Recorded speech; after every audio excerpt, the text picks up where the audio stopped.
दोपहर के 2 बजे विकी जो था वो अपनी मौसी के घर पर जाकर के पहुंच जाता है। कुंडी खटखटाता है तो जो सामने से मौसी होती है, जो राखी मौसी होती है, वो आकर के दरवाजा खोलती है। विकी को सामने खड़ा देखते ही राखी के चेहरे पर चमक सी आ जाती है। विकी को वो घर के अंदर लेती है और दरवाजा बंद कर देती है, और दरवाजा बंद करते ही वो विकी के ऊपर टूट पड़ती है। विकी से गले लग जाती है, वो उसको बेतहासा चूमना शुरू कर देती है, और इसी तरह से करते हुए वो उसे पलंग तक लेकर जा पहुंचती है। वहां पर जाने के बाद जब दोनों बैठ जाते हैं तो विकी के माथे पर पसीना आ रहा होता है, और ये देख करके राखी जो है वो विकी से पूछती है कि क्या बात है, तुम्हें इतना पसीना क्यों आ रहा है। तभी जो विक्की होता है वो कहता है कि मौसी, ये मेरा जो है ये पहली बार है, मैंने आज तक ऐसा किसी भी महिला या किसी भी लड़की के साथ कुछ किया नहीं है। तो इसी पर राखी ठहाका मारकर हंसने लगती है और विक्की से कहती है कि तू चिंता क्यों करता है, तेरे सामने जो बैठी है वो बहुत ही बड़ी खिलाड़ी है, मैं तुझे सब कुछ सिखा दूंगी, तू बेफिक्र रह। और ये कहते हुए उसके ऊपर से फिर उसके ऊपर सवार हो जाती है, और फिर विक्की से कहने लगती है कि आज तेरी जो जवानी है, जो तेरा जोश है और ये मेरा जो अनुभव है, मिल करके इस कमरे में वो तूफान लाएंगे कि आज की जो ये हमारी रात और दिन है वो हमारे लिए हमेशा यादगार बन जाएगी। और फिर उसके बाद दोस्तों उस कमरे में जो कुछ भी होता है वो बिल्कुल ही आप सोच नहीं सकते। दोनों अपने आप को बिल्कुल ही कपड़ों से जुदा कर देते हैं और फिर दोनों एक दूसरे के साथ समय गुजारने लगते हैं। दिन बीतता है, शाम होती है, रात होती है, दोनों खाना बनाते हैं, खाना खाते हैं, और फिर से इस प्यार के खेल में वो लोग लग जाते हैं। सारी रात रुक रुक कर ये तूफान जो है वो इसी तरह से चलता रहता है। कभी कोई किसी के ऊपर हावी होता तो कभी कोई किसी के ऊपर हावी होता, और सुबह होने तक राखी जो थी वो विकी की बिल्कुल ही दीवानी हो चुकी थी, और वही जो विकी था वो अपनी मौसी की काम कला का पूरी तरीके से जो है वो बिल्कुल ही कायल हो चुका था। इतना ज्यादा वो उसके लिए दीवाना हो चुका था कि अब उसके बाद वो जो होता है और जो उसकी मौसी होती है, ये दोनों एक दूसरे से शादी करने तक का फैसला कर लेते हैं। हालांकि विकी को ये पता था कि वो जो है वो दो मौसी जो थी वो 2 बच्चों की माँ है, लेकिन उसके बावजूद भी वो उसे शादी करने के लिए तैयार हो जाता है। और फिर इसके बाद इस कहानी में जो कुछ भी होता है दोस्तों वो काफी हैरान और परेशान करके रख देने वाला है और काफी चौंका के रख देने वाला है। पूरी घटना विस्तार से बताऊंगी दोस्तों, कहानी में अंत तक जरूर बने रहिएगा। इस कहानी से आपको एक बहुत बड़ी सीख और सबक भी मिलने वाली है। तो चैनल को लाइक, वीडियो की शुरुआत करने से पहले बस एक ही रिक्वेस्ट है कि चैनल को सब्सक्राइब कर लीजिए, वीडियो को लाइक कर दीजिएगा। तो चलिए दोस्तों अब कहानी की शुरुआत करते हैं। विक्की, जिसका नाम विकास कुमार होता है और जिसे विक्की बुलाया जाता था, वो उत्तर प्रदेश के एटा का रहने वाला था, जिसकी उम्र 22 साल होती है, और वो दिल्ली में एक जगह पर रूम लेकर के अकेला रहा करता था और वहीं पर रह करके नौकरी कर रहा था। परिवार जो था वो एटा ही में था, लड़के की अभी शादी नहीं हुई थी। वहीं मुबारकपुर में ही एक गली छोड़ करके उसकी मौसी भी रहा करती थी, और आज संडे का दिन था और उसका आज छुट्टी हुआ करता था। तो दोपहर के वक्त वो जा करके पहुंच जाता है अपनी मौसी के घर पर। घर पर जब वहां जाकर पहुंचता है तो वो क्या देखता है कि उसकी मौसी, जिसका नाम आशा होता है, आशा के साथ एक और महिला बैठी हुई थी, और वो जो महिला थी वो आशा की दोस्त ही थी और जिसका नाम राखी होता है। विक्की जब वहां आकर के पहुंचता है तो फिर राखी जो होती है वो आशा से पूछने लगती है ये कौन है। तो राखी जो होती है वो आशा उससे परिचय कराती है कि ये मेरा भांजा है और इसका जो नाम है वो विकास है, और इसको विक्की भी कहा जाता है, और ये यहीं पर रह करके नौकरी करता है और यहीं पर रह के अपनी जीवन जी रहा है, और ये अकेला ही रहता है। राखी कहती है अकेला ही रहता है तो फिर घरवाली को क्यों गांव में छोड़ रखता है। तो इसी पर आशा हंसने लगती है, कहने लगती है कि अरे पगली, घरवाली कैसे होगी, इसकी तो शादी ही नहीं हुई है। राखी ऊपर से नीचे तक विक्की को खा जाने वाली नजरों से देखती है और उस पर तंज कसने वाली नजरों से कहती है कि हाय राम, इतना जवान लड़का है, अभी तक शादी नहीं हुई, तो पता नहीं इसकी रातें कैसे कटी होंगी। आशा उसे चपाट लगाती है और कहती है कि तू कुछ भी बच्चों के सामने क्यों बोलती है। तो वो कहती है कि बच्चा क्या, मैं कौन सी बड़ी हो गई, ये मुझसे कितना बड़ा होगा, 40 साल तेरी उम्र हो गई होगी। आशा कहती है तुम मेरी बच्चे हो चुके, तेरी बेटी 17 साल की हो गई, तेरा बेटा 15 साल का हो गया, और ये लड़का भी 22 साल का है, तुमसे आधी उम्र का लड़का है, और तुम तो पता नहीं तुम्हारी ये बचपना कब जाएगा, तुम तो अपने आप को बूढ़ी मानने को तैयार ही नहीं हो, तुम तो आज भी खुद को 20 साल की ही सोचती हो। तो वो कहती है कि हाँ तो क्या, इंसान जब तक खुद को जवान नहीं समझता वो जवान ही नहीं रहता। जिस दिन इंसान ने खुद को बूढ़ा मान लिया उसी दिन वो बूढ़ा हो जाता है, और मैं तो चाहे 60 की हो जाऊं चाहे 70 की हो जाऊं, मैं तो अपने आप को जवान ही समझूंगी। और ये कहते हुए वो विकी की ओर देखते हुए कहते हैं कि क्यों विकी, मैं सही कह रही हूँ ना। तो विकी कहता है कि हाँ मौसी सही कह रहे हो, इस पर वो कहती है कि मौसी मुझे मत कहो, मैं तुम्हें क्या मौसी की तरह दिखती हूँ? तो वो कहता है कि आशा मेरी मौसी है, तो आप उनकी दोस्त हैं, तो आप भी मेरी मौसी ही हुई। अब विकास वहीं पर बैठ जाता है। आशा और राखी की बातें चल रही होती है, लेकिन राखी की पूरी नजर जो थी वो सिर्फ और सिर्फ विकास पर ही थी। वो विकास से किसी बहाने से फोन लेती है, उसे किसी को फोन लगाना था, और कुछ देर वो मोबाइल में छेड़खानी करती है और फिर वो मोबाइल विकास को लौटा देती है। विकी को कहती है कि रहने तो मैं घर पर जाकर खुद ही के फोन से लगा लूंगी। और फिर उसके बाद विकी जो है वो वहां से निकलता है और अपने कमरे पर आ जाता है, और फिर राखी अपने घर चली जाती है। रात को खाना खाने के बाद विकास जब अपने मोबाइल लेकर के चार पर पाई पड़ा हुआ मोबाइल देख रहा होता है, तभी उसे व्हाट्सएप पर एक मैसेज आकर पहुंचता है। देखता है कि वहां पर नाम जो था वो पहले से ही सेव किया हुआ था, राखी मौसी। इसका मतलब वो समझ जाता है कि दोपहर में जब राखी ने उसका फोन लिया था तो उसको अपना नंबर इसमें फीड कर दिया था, और इसीलिए उसने मैसेज भी मेरे नंबर पर किया। उसे बड़ा आश्चर्य होता है कि आखिर राखी मौसी ने ऐसा क्यों किया। वो उसे रिप्लाई कर रहा होता है, रिप्लाई करता ही है कि राखी का कॉल आ जाता है, और इधर जब विकास फोन उठाता है तो दोनों की बात होने लगती है। और फिर विकास कहता है कि मौसी आपने तो कॉल करने के लिए नंबर लिया था, मेरा फोन लिया था, इसमें अपना नंबर कैसे सेव कर दिया? तो वो कहती है कि अरे पागल, अगर कोई महिला तेरा फोन लेकर के अगर उसमें अपना नंबर सेव कर रही है तो उसके बाद भी तुझे पूछने की जरूरत है कि उसने ऐसा क्यों किया होगा। विकास तो समझ सब कुछ रहा था, लेकिन वो बोलना नहीं चाहता था, क्योंकि उसे भी अपनी उम्र का दायरा पता था। क्योंकि जहां विकास 22 साल का था, वही जो राखी थी वो 40 वर्ष की महिला थी, और उसके 2 बच्चे भी थे जो कि आज जवानी की दहलीज पर कदम भी रख रहे होते हैं। लेकिन दोस्तों, रात का अंधेरा और कमरे की तन्हाई कहीं ना कहीं विकास का दिल बहकाने लगती है, और जो वो राखी होती है वो इस तरह से उधर से डबल मीनिंग बातें कर रही थी। इधर विकास के अंदर भी हलचल शुरू हो जाती है, और आखिर विकास खुद को रोक भी कब तक पाता। और तभी विकास की खामोशी को देखते हुए राखी जो होती है वो कहती है कि क्या बात है, बहुत चुपचाप हो, कुछ बोल नहीं रहे हो, इतने खामोश क्यों हो? क्या कोई झिझक है? क्या कोई बात है जो तुम्हें रोक रही है? क्या तुम्हें उम्र का तगाजा ही रोक रहा होगा ना? तो एक बार तुम मुझसे मिल लो, सब कुछ तुम भूल जाओगे। तुम्हें ऐसा इन मजा दूंगी कि जिंदगी में तुमने कभी ऊपर जिया नहीं होगा। अब जब इतना खुला ऑफर सामने से आया तो विकास भी क्या करता है, और फिर अगले दिन मिलने का प्लान फिक्स होता है। अपने काम पर ना जाकर दोपहर 2 बजे विकास सीधे चला जाता है राखी के घर पर, और फिर वहां पर जाने के बाद राखी घर पर अकेली होती है। उस समय उसने अपने दोनों बच्चों को पहले ही रिश्तेदारों के घर भेजवा दिया था, ताकि उसे विकास के साथ अकेले टाइम बिताने का मौका मिल सके। और जैसे ही विकास घर में दाखिल होता है तो राखी उस पर टूट पड़ती है, और फिर उसके बाद वही सब कुछ होता है जो कहानी की शुरुआत में मैंने आपको बताया था। और फिर उसके बाद इनका ये जो सिलसिला शुरू होता है, तो एक बार उस चीज को करने के बाद अब राखी ने जो अपने इस चीज का प्रदर्शन किया था, विकास उसका दीवाना सा हो चुका था। वो ये भूल गया था कि वो उससे उम्र में दुगनी है, और विकास जो है वो सिर्फ और सिर्फ अब उसी के ख्यालों में खोया रहता था, और एक भी मौका नहीं छोड़ता था उसके पास जाने का, उसका सानिध्य पाने का, उसके साथ समय बिताने का। और राखी भी खुल करके प्यार लुटाने लगी थी विकास के ऊपर। अब दिन रात इनका ये खेल जो था इसी तरह से चलने लगा था। तन का मिलन चलते चलते कब मन का मिलन हो गया दोनों को समझ ही नहीं आया, और दोनों को ही अब एक दूसरे से शादी करने का विचार आने लगा। 10 फरवरी को विकास जो है वो काम से छुट्टी लेने के बाद घर पर आकर के खाना बना रहा होता है, और तभी उसके फोन पर एक फोन आता है उसकी आशा मौसी का। जब वो कॉल रिसीव करता है तो सामने से आशा मौसी रो रही होती है। तो विकास पूछता है कि क्या बात है मौसी, आप रो क्यों रही हो? और तब उसकी मौसी बताती है कि उसके दोनों बच्चे नहीं मिले हैं।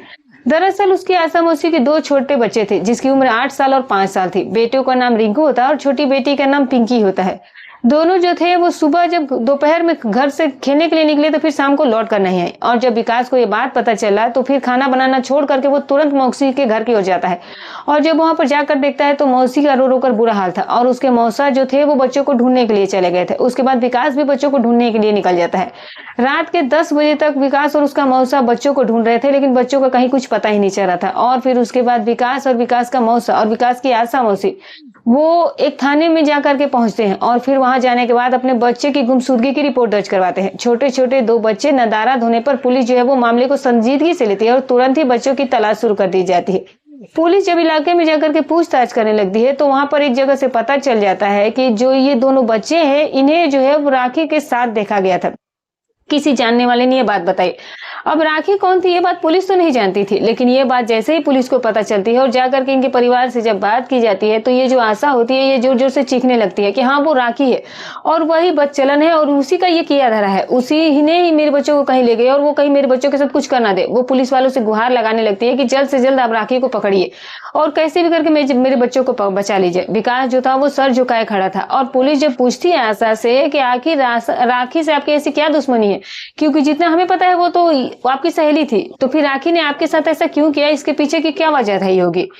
अब जब उसके पीछे की वजह जो आशा बताती है वो कुछ इस तरह से निकल करके सामने आती है दोस्तों। विकास भी वहीं मौजूद था। आशा पुलिस को ये बताती है कि पिछले महीने की बात है, विकास जो था वो एक दिन घर आया हुआ था। वो काफी ज्यादा परेशान लग रहा था और जब मैंने विकास से पूछा कि विकास क्या बात है, तो विकास ने मुझसे कहा था कि मौसी एक ऐसी बात है कि मैं जो तुमसे मैं कहना चाहता हूँ। और जब मैंने इसे पूछा तो ये मुझे बताता है कि ये जो है वो राखी से शादी करना चाहता है। और ये बात सुनकर के मेरे पैरों तले जमीन खिसक गई थी। मैंने इस विकास को समझाने की बहुत कोशिश की कि देखो तुम पागल हो चुके हो। उसने अपनी जवानी और हुस्न का जाल तुम पर फेंका हुआ है और वो दो पतियों को भी छोड़ चुकी है। वो तो अपने 2 पतियों की नहीं और उसके प्रेमियों की तो कोई गिनती ही नहीं है, तो वो तुम्हारी क्या होगी। और उम्र का फासला तो देखो, वो तुम कितने साल के हो और वो कितनी साल के है। लेकिन विकास के सर पर तो बस राखी का भूत सवार हो चुका था। वो ये चीजें मानने को तैयार ही नहीं था। वो उसका दीवाना बना बैठा था। विकास वहां से चला जाता है और विकास और राखी के संबंध जो थे वो उसी तरह से जारी थे। लेकिन जो आशा होती है वो बार बार लगातार दिन रात सिर्फ और सिर्फ विकास को समझाई जा रही थी। विकास को समझा रही थी कि देखो उम्र का फासला क्या होता है। आज तुम 22 साल के हो, वो 40 पार कर चुकी है। कल तुम 30 के होगे, 35 के होगे, तो वो 50, 55, 60 पर जाती रहेगी। और देह का क्या है, जवानी का क्या है, आज नहीं तो कल उसका हुस्न ढल जाएगा और फिर तुम्हारा उसमें इंटरेस्ट खत्म हो जाएगा और फिर तुम्हारा रिश्ता टूट जाएगा। तो जो रिश्ता आगे चल करके कुछ ही दिनों में टूटने वाला है, तो फिर ऐसा जोड़ने का क्या फायदा है। उसके बच्चे जो है वो तुम्हारी उम्र की है, तेरी बेटी, उसकी बेटी की उम्र तेरी से शादी करने की, और तू उसकी माँ से शादी करना चाहता है। और अब यही बातें विकास के दिमाग में घर करने लगी। और जब विकास को ये चीजें समझ में आने लगी तो विकास का इंटरेस्ट अब राखी में कम होने लगा। वो राखी से दूरियां भी बनाने लगा और रिश्ता खत्म करने के कगार पर आकर पहुंच चुका था। और वहीं जब ये बात राखी को पता चलती है तो राखी विकास के लिए तड़पने लगती है और उसका पूरा गुस्सा सिर्फ और सिर्फ आशा पर था, क्योंकि वो जानती थी कि अगर उससे विकास दूर हो रहा है तो उसकी वजह सिर्फ और सिर्फ आशा ही है। अब वो आशा का तो कुछ बिगाड़ नहीं सकती थी, लेकिन आशा का बदला लेने के लिए उसने उसके बच्चों के साथ ऐसा काम किया था। वो उसके बच्चों को लेकर के फरार हो चुकी थी। राखी की कुंडली खंगाली जाती है तो सबसे पहले राखी के दूसरे पति का पता चलता है, जिसका नाम चंद्रभूषण होता है। चंद्रभूषण भी दिल्ली में ही रहा करता था। पुलिस जो है वो चंद्रभूषण तक जाकर पहुंचती है और जब उससे बात करती है तो पता चलता है कि उसका संबंध तो राखी से कई सालों पहले ही खत्म हो चुका है, क्योंकि वो चाल चलन की ठीक नहीं थी और उसके बाद से उसका राखी से कोई वास्ता लेना देना नहीं है।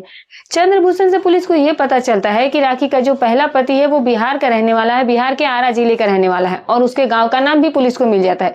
पुलिस का एक दल तुरंत रवाना होता है उसके पहले पति से जाके मिलता है, जिसका नाम सुनील होता है। सुनील भी वही बात कहता है जो चंद्रभूषण ने कही थी कि राखी के साथ उसका कई सालों पहले ही अलगाव हो चुका है और उसके बाद उसने चंद्रभूषण से शादी कर ली थी। अब उसे पता भी नहीं है कि राखी जिंदा है या मर गई है और ना ये सब कुछ वो जानना चाहता है।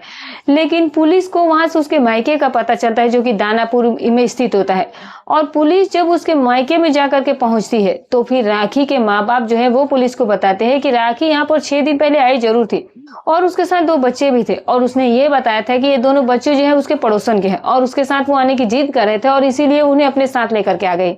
और फिर उसके बाद वो अपने भाई राजेश के घर पर उन दोनों को छोड़ करके कहीं चली गई थी और 3 दिन बाद लौट करके आई और लौट करके आने के बाद वो दोनों बच्चों को लेकर के यहाँ से चली गई और फिर उसके बाद वो कहाँ गई ये किसी को नहीं पता। पुलिस की सरदर्दी कम होने के बजाय बढ़ती ही जा रही थी, क्योंकि राखी अब यहाँ से बच्चों को निकली थी तो कहाँ गई थी। पुलिस जो है वहाँ के लोकल थाने से संपर्क करती है। सारी जानकारी देने के बाद पुलिस दल जो है वो दिल्ली लौट करके आ जाता है। अब इसी तरह से 15 से 20 दिनों का समय बीत चुका था दोस्तों। अब पुलिस को एक तरकीब सूझती है। पुलिस एक तरकीब लगाती है और वो जो विकास होता है, विकास से फोन करने के लिए कहा जाता है राखी को। राखी का फोन जो था वो लगातार स्विच ऑफ आ रहा था, लेकिन विकास भी लगातार कॉल कर रहा था और जैसे ही एक बार जब राखी फोन ऑन करती है तो विकास को पता चलता है तो विकास तुरंत फोन लगाता है और जैसे ही फोन लगाता है तो राखी फोन उठाती है, कहती है कि क्यों, अब क्यों फोन कर रहे हो, आ गई तुम्हें मेरी याद। तो वो कहता है कि तुम्हारी याद मेरे दिल से गई ही कब थी। तो वो कहती है कि तो फिर क्यों तुमसे मुझसे दूरियां बना रहे थे। तो वो कहता है कि वो जो मेरी मौसी थी वो मेरे ऊपर पाबंदियां लगा रही थी, लेकिन मैं तो तुम्हारे बिना रह नहीं पा रहा हूँ और मैं तुमसे कब से फोन लगा रहा हूँ, मुझे पता ही नहीं चला कि तुम कहाँ चली गई हो, क्योंकि मैं तो अपने गांव उत्तर प्रदेश से आया हूँ। अब दोस्तों राखी ये समझती है कि इसे कुछ भी पता नहीं है, तो वो कहता है कि तुम कहाँ हो, मुझे बताओ, जल्द से जल्द मुझे तुमसे मिलना है। तो वो कहती है कि मैं दिल्ली में नहीं बल्कि बिहार में हूँ। तो वो कहता है कि हाँ बताओ तुम कहाँ हो, मैं बिहार आता हूँ और फिर हम लोग दोनों वहीं पर शादी कर लेंगे। राखी कहती है कि अगर तुम्हें मुझसे मिलना है तो बिहार आना पड़ेगा, तुम एक काम करो कि ट्रेन पकड़ो और बिहार दानापुर आ जाओ। अब इतना होने के बाद ये बात खत्म हो जाती है। पुलिस को पता चल चुका था कि राखी जो है वो दानापुर में है। पुलिस दल पहले ही जा पहुंचा था और विकास जो था वो अगली ट्रेन से आने वाला था। पुलिस पहले से वहां पर पुलिस स्टेशन में जाकर के अपनी सारी बात जो है वो जितनी भी फॉर्मेलिटीज होती है, पुलिस जो है वो जब किसी दूसरे राज्य में या किसी दूसरे जिले में जाकर कार्रवाई करती है तो वहां के संबंधित थाना उस थाने से मिलकर के कुछ फॉर्मेलिटीज पूरी करनी पड़ती है ताकि वहां के पुलिस का सहयोग मिल सके। तो पुलिस जो है वहां पर अपनी फॉर्मेलिटीज पूरी करती है और फिर वहां से कुछ पुलिस वाले साथ लिए जाते हैं और फिर स्टेशन पर लगाकर जाकर फील्डिंग लगाई जाती है। अब ये सीधे मगध एक्सप्रेस से आकर जैसे ही दानापुर में पहुंचता है विकास तो फोन लगाता है कि मैं दानापुर आ चुका हूँ। राखी जो है वो विकास से कहती है कि राजेंद्र नगर में एक बहुत बड़े हनुमान जी का मंदिर है, तुम वहां पर आ जाओ, मैं तुम्हारा वहीं इंतजार कर रही हूँ। और फिर उसके बाद जो ये पुलिस होती है दोस्तों वो इसके साथ निकल जाती है। आगे आगे विकास जा रहा होता है और पीछे पीछे पुलिस वाले होते हैं सिविल ड्रेस में। वहां मंदिर के पास जब वो जा करके पहुंचता है तो फिर वहां पर जो राखी तो नजर नहीं आ रही थी, तो वो कॉल करता है तो राखी का फोन भी स्विच ऑफ आ रहा था। पूरा दिन वहां इंतजार किया जाता है लेकिन राखी का फोन जो था वो बंद हो चुका था और राखी भी वहां नहीं आई थी और पुलिस को खाली हाथ वहां से लौटना पड़ता है। लेकिन पुलिस हार नहीं मानती है। उसके मोबाइल का ट्रेसिंग पर पहले से ही पुलिस ने लगा रहा था, उसकी लोकेशन क्या है ये पुलिस को पहले से ही पता चल रही थी। और जब उसकी लास्ट लोकेशन पता चलती है तो लास्ट लोकेशन उसका दानापुर का रेलवे स्टेशन ही दिखा रहा था। पुलिस दल तुरंत वहां पर रवाना होता है और आरपीएफ के जरिए से जब वहां पर उसे ढूंढा जाता है तो एक जगह पर छुप करके बैठी हुई राखी जो है वो मिल जाती है। आखिर वो पुलिस के हत्थे चढ़ जाती है लेकिन उस वक्त उसके साथ दोनों बच्चे मौजूद नहीं थे दोस्तों। पुलिस जो है वो उसे संबंधित थाने लेकर जाती है और वहां पर जब उसे पूछताछ की जाती है तो वो बताती है कि जब उसने देखा कि विकास के साथ पुलिस वाले भी दिल्ली से आए हैं तो उसे काफी गुस्सा आया और अगर बच्चों के साथ वो रहेगी तो वो जल्द ही पकड़ी जाती, इसीलिए उसने बच्चों को जो है वो कल ही दानापुर स्टेशन पर लावारिस छोड़ दिया था और फिर उसके बाद वो वहां से चली गई थी। और जब आरपीएफ से संपर्क किया जाता है तो वहां से पता चलता है कि हाँ, यहाँ पर कल 2 बच्चे लावारिस हालत में घूमते हुए पाए गए थे और उन्हें सुरक्षित स्थान पर रखा गया है। और उसके बाद पूरी फॉर्मेलिटीज करने के बाद दिल्ली पुलिस जो होती है उन बच्चों को अपने कस्टडी में लेती है और राखी को भी कस्टडी में लिया जाता है और फिर सीधे इनको दिल्ली लेकर आया जाता है। और दिल्ली में आने के बाद जब राखी से कड़ाई से पूछताछ की जाती है तो राखी बस यही सब कुछ बताती है कि जिस तरह से वो पहले अपने दोनों पतियों को बुरी आदतों की वजह से खो चुकी थी लेकिन अब उसे ये डर सताने लगा था कि अब उम्र के जिस पड़ाव पर वो पहुंच रही है, धीरे धीरे जब उसकी चमड़े की चमक दमक उतरने लगेगी, कोई लड़का उसके तरफ घूमकर देखेगा भी नहीं, तो फिर उसके बाद उसके भविष्य क्या होगा। बच्चे तो शादी करके अपनी अपनी जिंदगी में चले जाएंगे और वो अकेली रह जाएगी। और इसीलिए वो फिर से अपने पतियों के साथ जाना चाहती थी लेकिन दोनों पतियों ने जब उसे भाव नहीं दिया तो फिर उसने फैसला किया कि किसी ऐसे व्यक्ति को अपने जाल में फंसाया जाए जिसके साथ शादी की जाए ताकि उसकी आगे की जिंदगी आराम से बीत सके। और इसीलिए उसने विकास को अपना शिकार बनाया था और विकास जो है वो बहुत ही आसानी से राखी के जाल में, उसके काम कला के जाल में फंस चुका था, उसका दीवाना हो चुका था। लेकिन उसके शादी उसके प्लान में रोना पड़ रही थी आशा, और इसीलिए उसने आशा से बदला लेने के लिए ऐसा कदम उठाया था। दोनों बच्चों को सकुशल उसके माँ बाप को लौटा दिया जाता है और राखी को संबंधित विभिन्न धाराओं के तहत मुकदमा दर्ज करके न्यायालय के सामने पेश किया जाता है जहां से उसे जेल भेज दिया जाता है। तो दोस्तों, तो इस तरह से ये कहानी निकल करके सामने आई, ये घटना निकल करके सामने आई। तो दोस्तों, वीडियो को लाइक बिल्कुल कर दीजिएगा और इस घटना के बारे में जो भी राय है कमेंट करके जरूर बताइएगा। और दोस्तों, हमारी कहानी सुनाने का उद्देश्य किसी की भावनाओं को ठेस पहुंचाना नहीं है, ना ही किसी के दिल को आहत करना है, बस केवल आपको सतर्क करना है, आपको जागरूक करना है। तो फिर मिलूंगी कल एक और नई घटना के साथ, तब तक अपना और अपने परिवार का ख्याल रखें।